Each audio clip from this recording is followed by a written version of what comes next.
जय हिंद, जय भारत, वंदे मातरम। साथियों, मैं आपका साथी वेटरन ओम प्रकाश जाडा जैसलमेर से। दोस्तों, मंथन में 2-3 विषय उठाऊंगा और सबसे पहला विषय है जो हम सैनिक है। हमारे यहाँ राजस्थानी में एक कहावत है कि रांड रंडापो काढ़े पण रंडवा काढ़न को दे नहीं। यानी कोई बेवा बेचारी ज़िंदगी निकालना भी चाहती है तो जो बढ़वे लोग होते हैं ना, बढ़वे मतलब कि बना शादी शादी वाले, वो रंडवे बढ़वे इनको हमारे यहाँ पर बोलते हैं। तो उनको पता है कि इसका पति तो मर गया है, अब क्या है, वो पीछे लग जाते हैं और ज़िंदगी में बहुत दुख देते हैं उसके। ऐसे ही एक पूर्व सैनिक के साथ होता है कि जब उसका पति यानी कि ये वर्दी जब ये उतर जाती है तो समझो एक तरह से वो विधवा की तरह ही है। हर कोई उसके ऊपर समाज के अंदर वो पागल है, कोई उसकी वैल्यू नहीं है। एक अनुशासन और एक स्किल की ज़िंदगी जी के आया जिसकी कोई सरकार को इज्जत नहीं। और जो चाहे वो कर्नल हो, चाहे जनरल हो, चाहे वो सूबेदार हो, जेसी हो, जवान हो, कोई भी हो, यहाँ उनकी कोई ज़रूरत नहीं है, पहली बात। दूसरी बात, अगर वो फालतू यहाँ कोई बात करेंगे तो मार खाएंगे। अभी तक पुलिस से खा रहे थे और अभी एक कर्नल साहब, जो आपने एनसीसी बटालियन का देखा वीडियो और फिर पीछे क्लिप देख लेंगे, तो उनको सिविलियन पार्षद बीजेपी के, वो भी जो सेना को इतना बहुत बड़ा मान सम्मान देती है। अभी 2 दिन पहले मैं उसकी क्लिप नहीं ले पाया, लेकिन ये अग्निवीर है, छुट्टी आया हुआ है, एमपी की घटना है। 24 घंटे नहीं 48 घंटे हो गए उसके भाई को मर्डर कर दिया। एफआईआर बाढ़ में गई। मर्डर के बाद में हॉस्पिटल उसका पोस्टमार्टम नहीं कर रहा है, वो चिल्ला रहा है, गाड़ी के अंदर लाश पड़ी है और वो बोल रहा है कि न तो उनको कोई गिरफ्तार कर रहा है, न पोस्टमार्टम हो रहा है, न एफआईआर हो रहा है। मैं एक अग्निवीर हूं। भाई अग्निवीर है तो क्या है, बंधुआ मजदूर है और क्या है? तेरे पे कौन सा एक्ट, आर्मी एक्ट लगना है? कुछ नहीं लगना है बेटा। नौकरी कर और 32,000 की जगह 21,000 ले, और बाकी तेरे खुद के अपना 10,000, गवर्नमेंट के 11-12 हज़ार मिला के तेरे को जो पैकेज मिलेगा ना, उस 10-15 लाख के अंदर जिंदगी, या जब 20 लाख भी दे निकाल देना। हम लोग 50-50 लाख लेके आए थे, 5 साल भी नहीं चले बेटा, ठीक है ना। 5 साल में वापस हम वैसे ही हो गए कि ठीक है, बढ़िया है। तो मैं वो अग्निवीरों को बोलना चाहता हूँ कि दोस्तों, इसको अपनी नौकरी या कैरियर मत समझो। ये कोई आपका कैरियर नहीं है, ये आपका कैरियर ना आगे ना पीछे। इसके बाद में सिविल में कुछ नहीं बचा आपकी ज़िंदगी में, और ना आपके पीछे कुछ और करने के लिए फौज में बचा। दोनों तरफ से आप गए और 110% गए, ठीक है ना। और अग्निवीर आपको बगैर शादी जाना है, ठीक है ना। 19, 20, 21, 22, 23 साल में जाओगे, 4 साल जो भी जोड़ोगे, आपकी उम्र 25-26 साल हो जाएगी, तब तक कोई आपको बच्ची भी नहीं देगा। खैर, ये तो इनकी बातें हैं। अभी इसमें एक, कल मैंने परसों वाले वीडियो में लेटर डाला था, तो उस लेटर को मैंने सब पढ़ लेंगे, लेकिन उसमें एक इम्पोर्टेंट बात कही गई है जिसमें 86 का सुप्रीम कोर्ट का ऑर्डर दिया गया है। उस सुप्रीम कोर्ट के हवाले से बताया गया है कि आपका जो भी कम्यूट है वो 15 साल ही रहेगा। फिर उन्होंने 2024 का, ठीक है ना, जितने भी एफटी या पंजाब, एफटी दिल्ली, एफटी बम्बई, किसी के भी ऑर्डर जो सेंट्रल गवर्नमेंट को मिले हैं कम्यूट के लिए, उन सभी का दिल्ली हाई कोर्ट ने स्टे दे दिया और उनके ऑर्डर क्वाश हो गए। जब हाई कोर्ट ने स्टे दे दिया सरकार को कि आपको इनकी पेमेंट पे स्टे लगाने की जरूरत नहीं है, रिकवरी पे लो आपने रिकवरी, तो बात खत्म हो गई। अब आपको समझ में, ये आपको समझ में क्यों नहीं आता है कि इस सरकार से आप कोई चीज़ की उम्मीद कर रहे हो तो आप गलत कर रहे हो ना। इस सरकार ने अभी तक, आपको ये पता मैं सरकार को क्यों कोस रहा हूँ, कि सरकार मेरी है, और सरकार से न कोसूं तो मैं क्या विपक्ष को कोसूं? तो 700 किसान मरे, उनको आतंकवादी घोषित कर दिया कि वे तो आतंकवादी थे, कोई एमएसपी नहीं मिली उनको। लड़कियों ने उठाया, उस मंत्री को कोई सस्पेंड नहीं किया, ना उसको मंत्रिमंडल से निकाला। किसानों को जीप के कुचल के मार दिया, हुआ कुछ? ठीक है ना, उसको वैसे ही मंत्री रखा। और सबसे बड़ी बात, जिस पार्टी को जिसने अपने खून से सींचा, आज उन्हीं की ये दुश्मन बनी हुई है।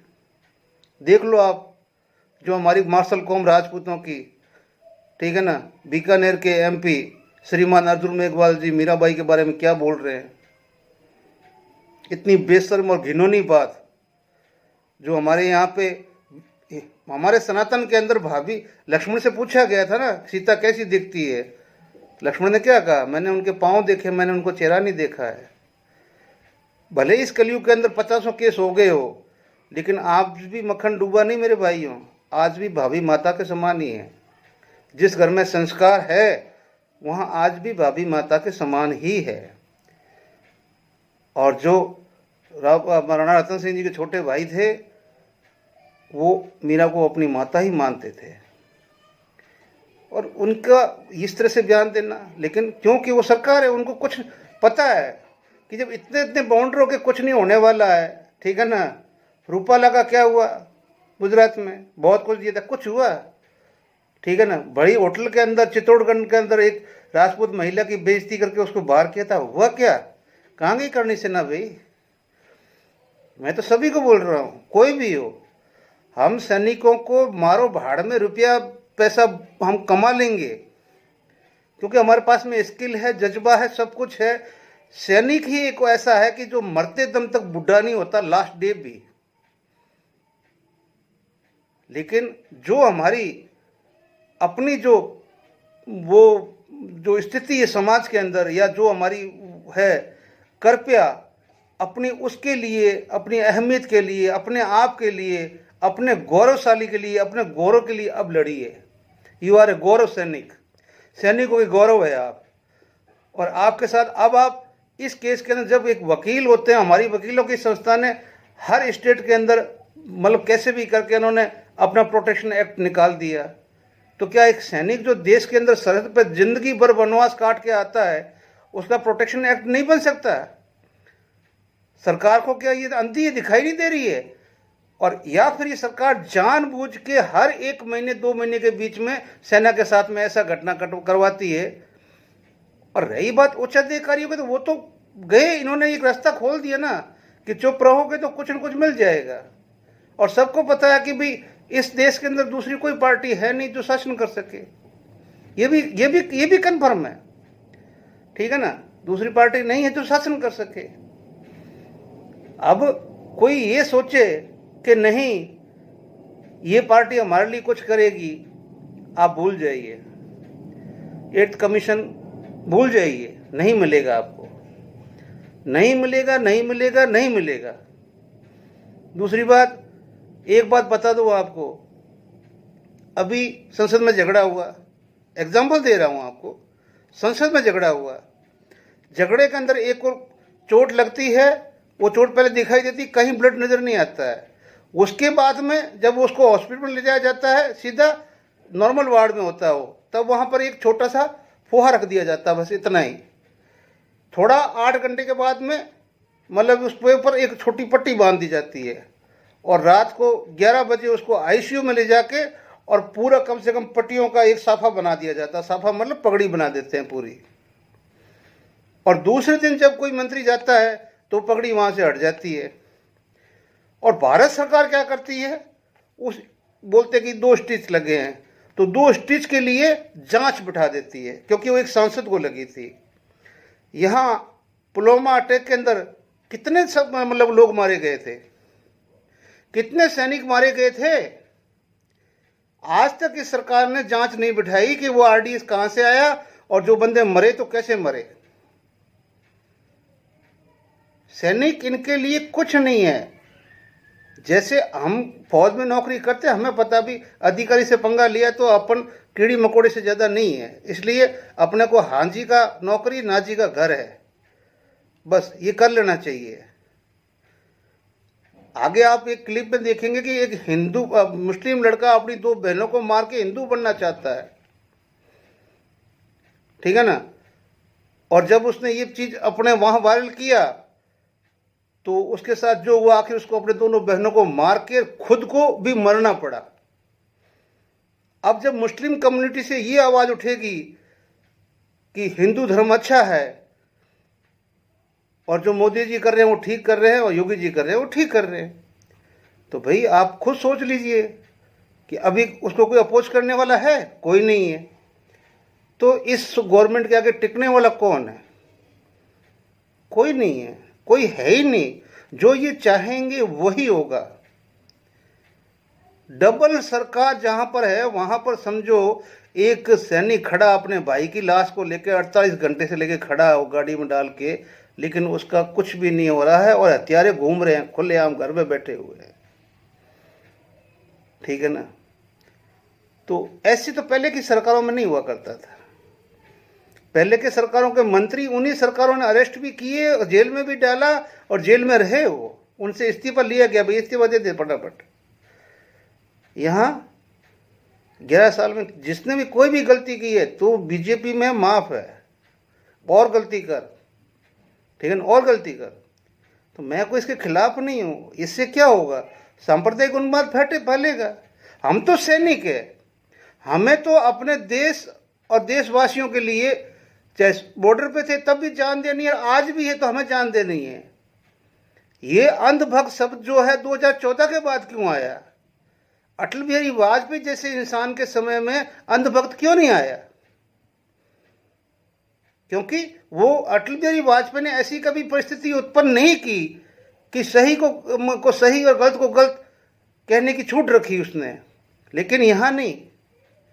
अभी यहाँ जो सरकार ने आपको कह दिया है वो सही है, और जिनको अभी लगता है कि हमारा भी जीवन भी थोड़ा ही बचा है, क्योंकि कल को तो ये मुस्लिम कंट्री बनने वाला है या कोई और कंट्री बनने वाला है, ये तो हिंदू राष्ट्र रहेगा नहीं। 75 साल वैसे ही बैठे रहे। ठीक है ना?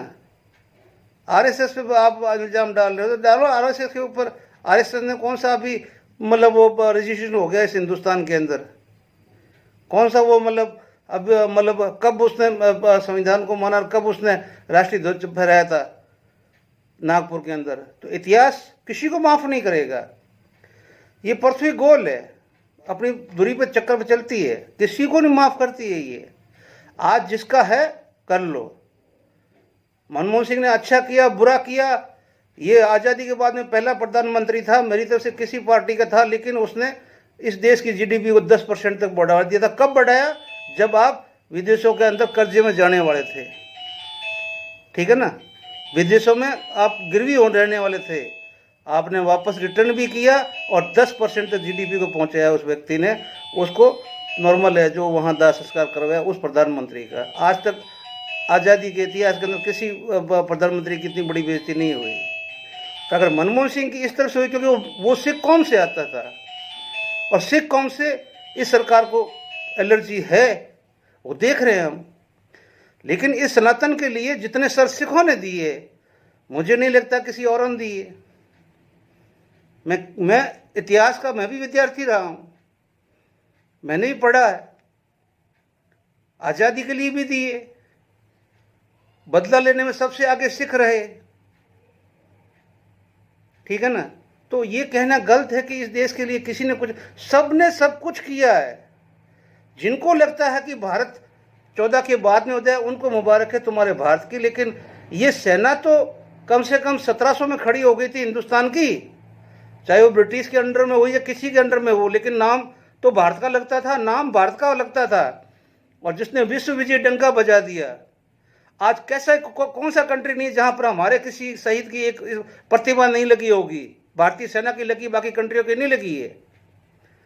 लेकिन आज हमारा ये हालत, इस कंडीशन में हमारे को ले आए कि आज ना हम समाज के हैं, ना हम पूर्व सैनिकों की कोई अपनी गौरवमयी स्थिति है, और ना हमारी कोई आर्थिक जो हमारे को मिलना चाहिए नहीं मिलता। पीछे की क्लिपें देखिए, आपके काम की है, और उसी अनुसार अपना आगे का काम भी कीजिए। जय हिंद, जय भारत, वंदे मातरम। मिलते हैं अगले वीडियो में। ये आप देखिए KMM कॉलेज केरल, ये NCC बटालियन के सीओ साहब ये बैठे हैं। ये कैंप चल रहा था NCC बटालियन का।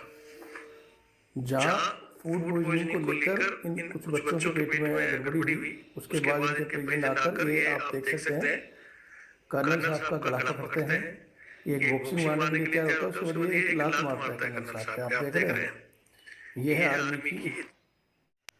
तो जय हिंद साथियों, ये एजी ब्रांच का चिट्ठी जो कल मैंने वीडियो में दिया था 2 दिन पहले, और इसमें यही था कि ब्रिगेडियर जो इंद्र मोहन सिंह जी है, जो प्रेसिडेंट है आई सेल के, उन्होंने कुछ पॉइंट रेज किए थे आपके जेसीयू जोहार के बारे में कि भाई इनको ऐसे ऐसे एनोमलीज है।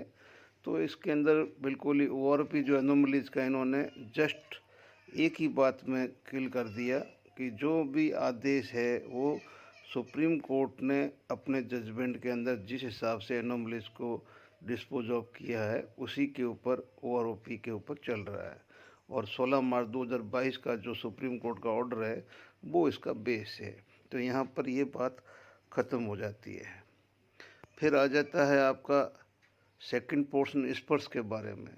तो स्पर्श के लिए इन्होंने स्ट्रांगली रिकमेंड किया है कि एमओडी और स्पर्श की मीटिंग होती रहती है, और जो भी इसके बीच में, क्योंकि ये स्पर्श जो है सीजीडीए के द्वारा संचालित होता है और सीजीडीए के ही इनका जो भी प्रॉब्लम्स आती है वो दूर करती है, इसलिए आपको इसके बारे में कोई ज़्यादा सोच करने की चिंता नहीं, वहाँ भी इनको खामोश कर दिया गया है। फिर इन्होंने ये किया था कि भाई एडिशनल पेंशन ऑफ जो भी है 18 ईयर्स का है, तो वहाँ पर भी उन्होंने स्टैंड कर दिया कि नहीं जी, यहाँ एक मतलब हालांकि 80, 85, 90, 95, 100 के बीच में 20, 30, 40, 50, 100 के हिसाब से रेशियो रखा गया है, लेकिन ऑनरेबल का अपना गुवाहाटी हाई कोर्ट का एक केस था जो 79 ईयर्स से शुरू होते ही देने के लिए बोला गया था, लेकिन ये मैटर है जो एमओडी और डीएसडब्ल्यू और बाकी जो डिपार्टमेंट है इनके बीच में ये विचाराधीन अभी भी था, और उनको अभी भी मतलब कोर्ट को वापस जवाब देने के लिए ये कोर्ट का एक्सेप्ट नहीं किया गया उस ऑर्डर को जो गुवाहाटी हाई कोर्ट को, वरना उसको इम्प्लीमेंट किया गया है।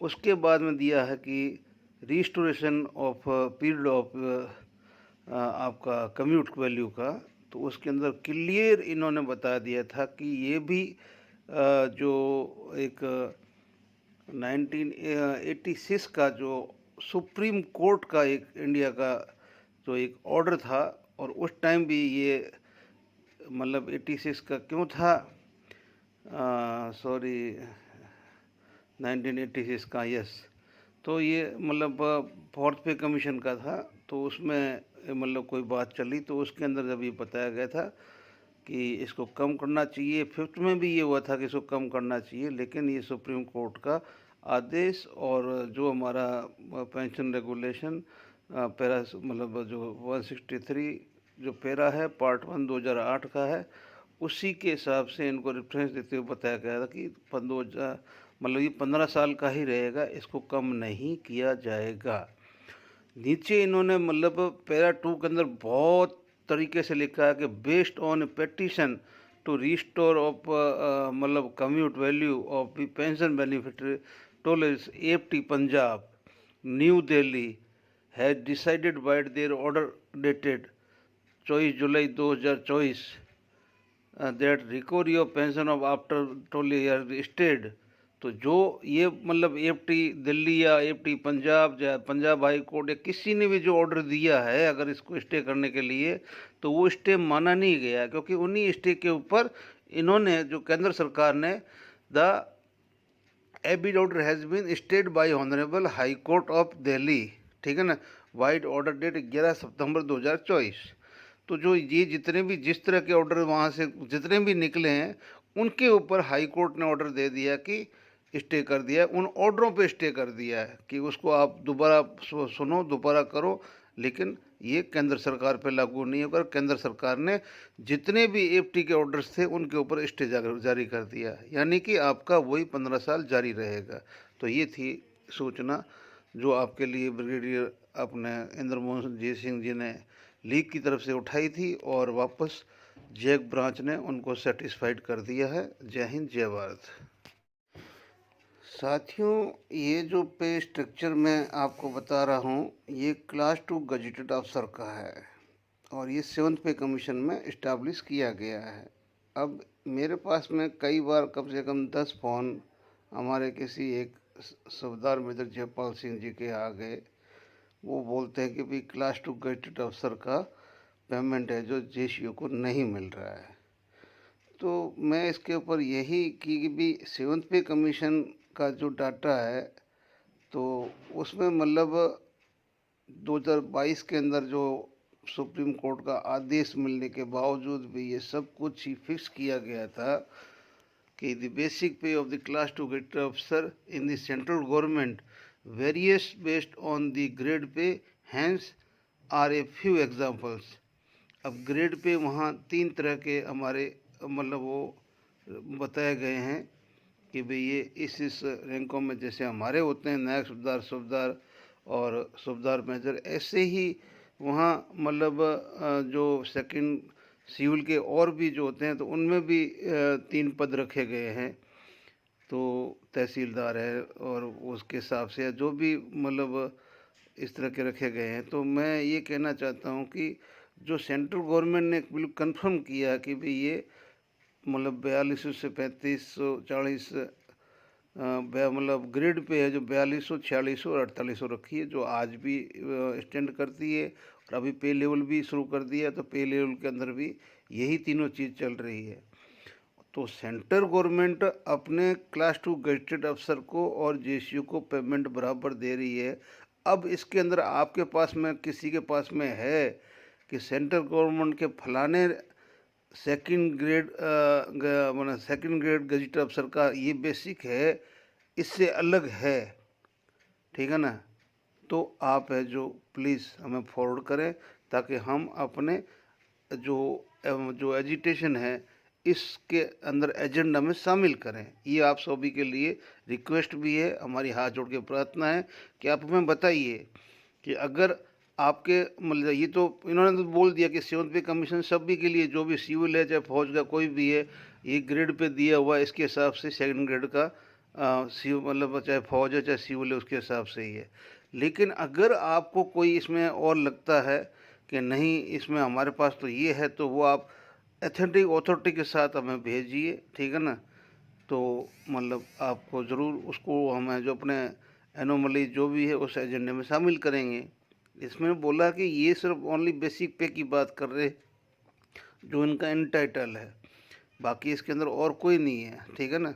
जो करंट सैलरी स्ट्रक्चर है वो है जो यही है। बाकी मैं साहब को कैसे समझा सकता हूँ। जय हिंद, जय साहब। बात आधा भी छीनना चाहते थे,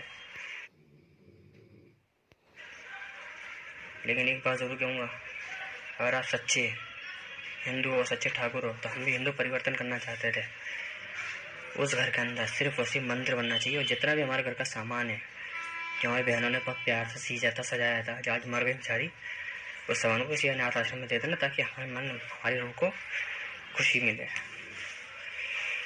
अब ये अपने हाथ से मैंने मारा है इन्हें, अपने बाप के साथ मिलकर क्या करूँ हैं? इनको बिकता हुआ देखूँ हैदराबाद में।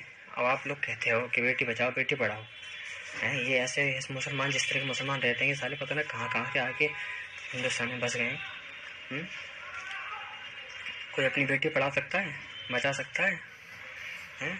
बेचारियों की मैंने कितने गरीब लोगों ने बेटियाँ उठा उठा के हैदराबाद में बेच दी, बेचारी मर रही होंगी, तड़प रही होंगी, हम वो चीज़ नहीं चाहते थे, मजबूर है।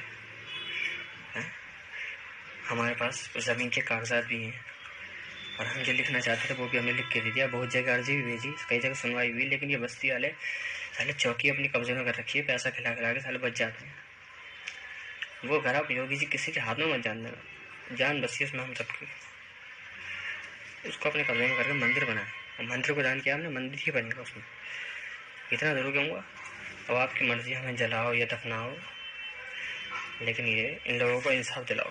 बेचारी बहुत तड़पी हैं आज, इनके हाथ काटे मैंने, अपने गला दबाया इनका मैंने। अभी एक सबसे छोटी बहन है मेरी, बताओ, उनकी इज्जत बचाइए। हमने लुटने नहीं देना चाहते थे जैसे मुसलमानों के हाथों, कंजर है मुसलमान सारे। और जो कर रहे हो सही कर रहे हो। ये साले पता नहीं कहाँ से आके बस गए। इन्होंने मंदिर कब्जे में कर लिए बहुत से। बनना चाहते थे, हमारी हिंदुओं ने मदद नहीं करी। आखिरी उम्मीद आप ही हो कि हमारे मरने के बाद तो कर दोगे शायद। हैं? इस समय वीडियो बना रहा हूँ ना, हाथ जोड़ के विनती नहीं कर सकते, बस हाथ जोड़ के विनती आपसे कि बस इंसाफ दिलाओ। बहुत तड़पे हम लोग। और जिस टाइम जो गेस्ट हाउस वाले, जिसने गेस्ट हाउस में ठहरे हैं, इनकी कोई गलती नहीं है। इन्होंने तो हमसे पूछा था कि मकान ले रहे हो, इनकी बेचारे की कोई गलती नहीं। हमने जब उनका इनकी रूम संबंध में एक सुनाना चाहता हूँ।